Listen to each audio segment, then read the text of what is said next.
together we will have some rather productive discussions. And I hope that we gain wisdom from it and are able to share it with everyone else in the world. Amen.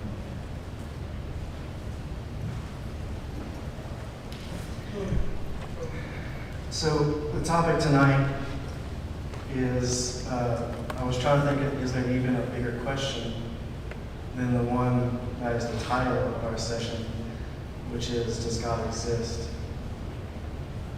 And I honestly couldn't think of very much that would even be on such a level, such a ranking of like weight for a question. Because everything I think of, how do you prove the answer to that other question? We kind of first have to talk about God. Out of curiosity, how many of you have at least once doubted the existence of God, or perhaps what we believe God to be?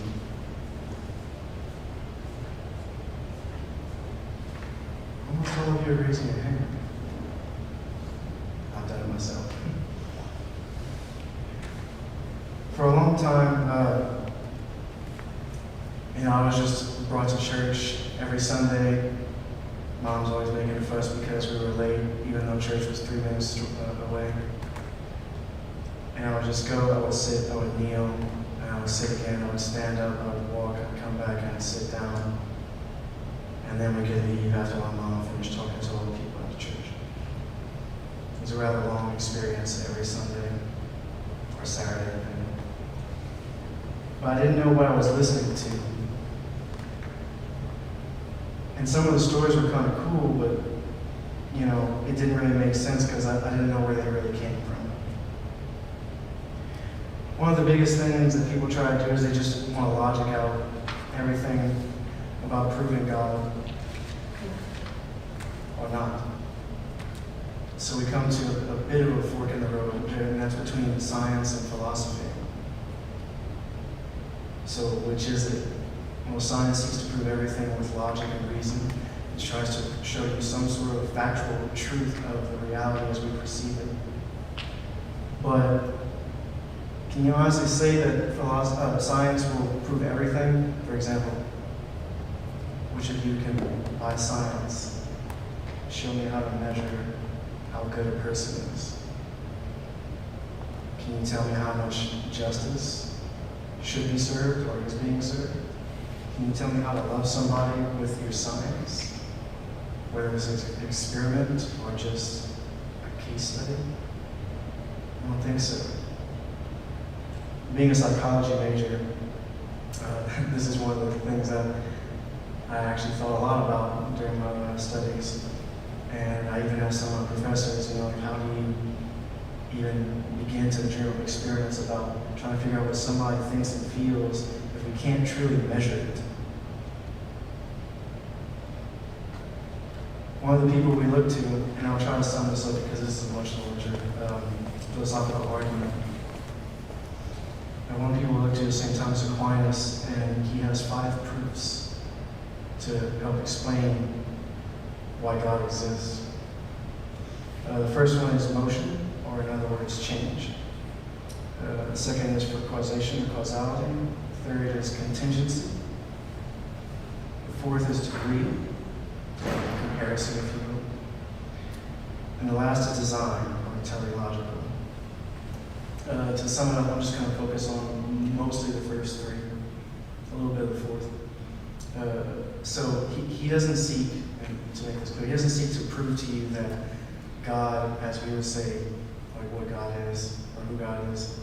He doesn't seek to prove that God. He seeks to prove what we could possibly call God in the grand scheme of existence. He's trying to say that, for example, with motion, change. Last week, we had a few facts we put out about different people, Catholics, who have some really impactful theories, such as the Big Bang Theory. But if you look at that, as far as creation goes, well, who started the Big Bang? Did somebody just, pop into existence after the Big Bang? No. somebody at least had to give it a little nudge in the beginning.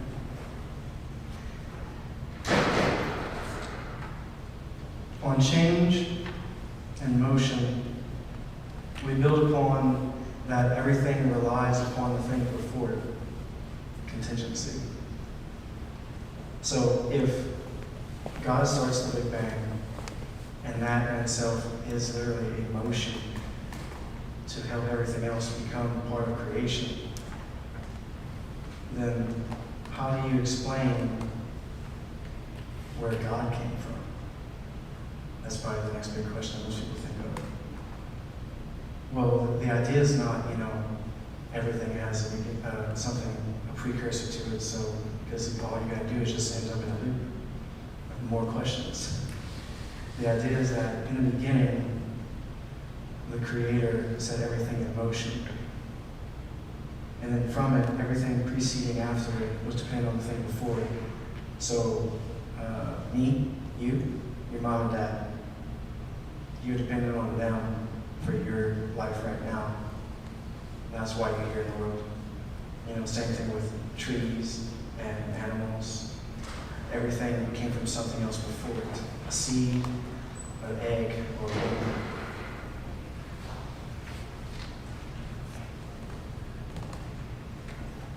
Think of it this way. If you're sitting in front of a railroad crossing, you're in your car, and the train's been going for some time, and you can't tell when it's going to end. Well, how do you know what's moving the train? Something at some point has to start and move the train. It's the train engine. So no matter how long the train is, there's always something pulling it, moving it in the beginning. So, moving forward, most people think, well, if you're just going to say that, God was the beginning and everything else after is just a causation, then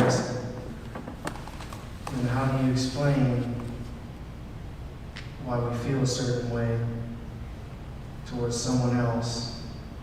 Because normally that just happens out of nowhere. I may watch somebody, jump off a roof and hurt themselves, and I'm kind of sad and want to help them. But where did that reaction come from? Why do I feel that way in response? If you're hungry, you go find food. If you're thirsty, you find a drink. If you want to have fun, you might go play a game. One of the biggest things that we honestly want, though, that I don't know that we can actually satisfy or put an end to the satisfaction, is just our desire for things like, beauty and goodness and loving one another and just searching for the truth. We know that Jesus came to earth as an incarnate, a physical manifestation of God, and so he could teach us. But we're still left with more questions. In a way, and Kyle, you can put this one up now, just quoting C.S. Lewis, he says that if I find in myself a desire which no experience in this world can satisfy, the most probable explanation is that I was made for another world. And he also says that, quoting John Paul II, he said, "It's Jesus that you seek when you dream of happiness. He is waiting for you when nothing else you find satisfies you. He is the beauty which you are so attracted. It is he who provoked you with that thirst for fullness that will not let you settle for a compromise." I don't know about you, but it's been kind of rough during this pandemic, especially for someone like me who always kind of had a struggle with, loneliness and being on the side of things, wanting to be with the group. But I realized that even before the pandemic, that was, still a reality, but it's just emotion. And the only thing I could do about it was pray and respond accordingly with my own actions to help better myself. There was nothing else I could do. Nothing. I couldn't go and read a book and I would find exactly what I needed. I couldn't go and, buy a hamburger or something and be like, all right, everything's okay. There was still a longing that I could not fill with any other thing on earth. And I know a lot of you here do struggle with plenty of mental illness, some physical, some spiritual, because you battle with trying to figure out what to believe in. I can't tell you, the exact answer, but I can tell you that if you decide to put your faith in Jesus and you actually pray and you have that conversation with Him, the only thing that's left at that point is for you to decide what you want to do. From there, you'll get your answers at some point. It may not be immediate, which is really hard. Because we want it now, because we're tired of feeling all the pain.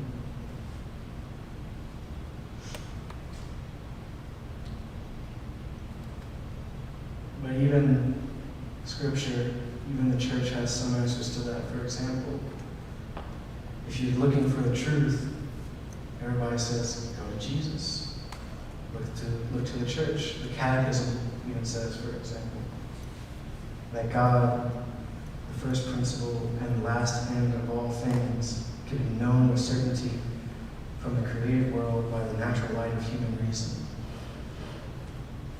To me, that's just a bunch of fancy wording for saying, talk to a man, ask for heaven. Because that's the only way.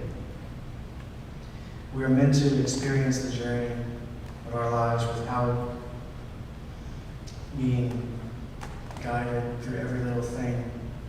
We can ask for help, but we are solely responsible for our own journey. And the one who set us on that journey is God, because as I'm sure you've heard, people say things like God is all-knowing, God is all-present, God is all-good, but they also say that God is love itself. So God sending His Son, God creating us, we are like children to a Father. And what does a parent do? A parent lets you learn on your own so that you might enjoy your own journey without taking away something from it. If they were to intervene constantly, your parents would be robbing you of just about all of your life's experiences. And when they're gone, you wouldn't have much to be able to do like for your own. You'd be so dependent upon someone else. So it's important to remember that we also look to God as our father figure, as our parent. That is why if you can't find answers to some things, well, that's the one place you should look.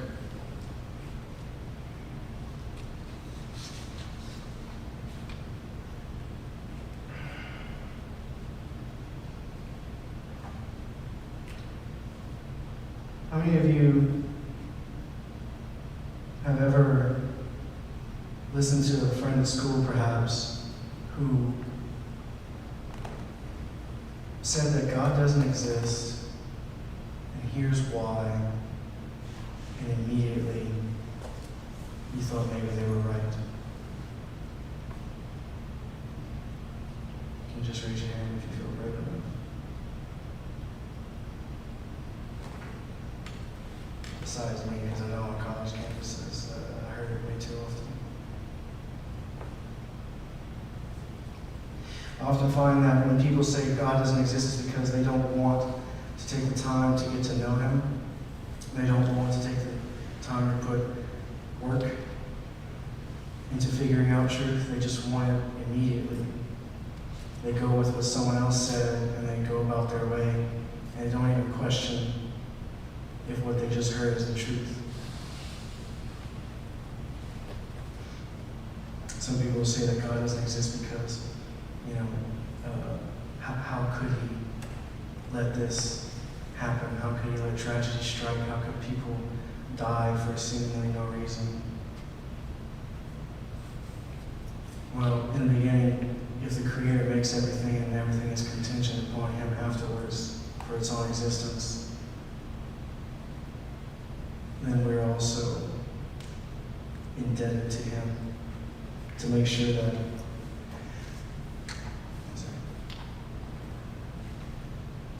we make our own choices that are right. It wouldn't be love if He controlled us. It would be slavery. We'd be like robots. So yes, things like tragedy happen. But it's what we decide to do afterwards. What we decide to do for not only ourselves, but the greater of all people. I'll leave you with one final question that we can discuss in small groups.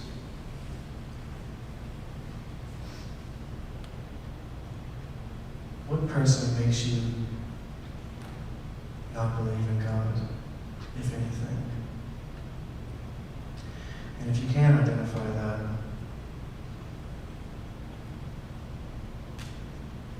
what makes you want to believe in Him? That's it.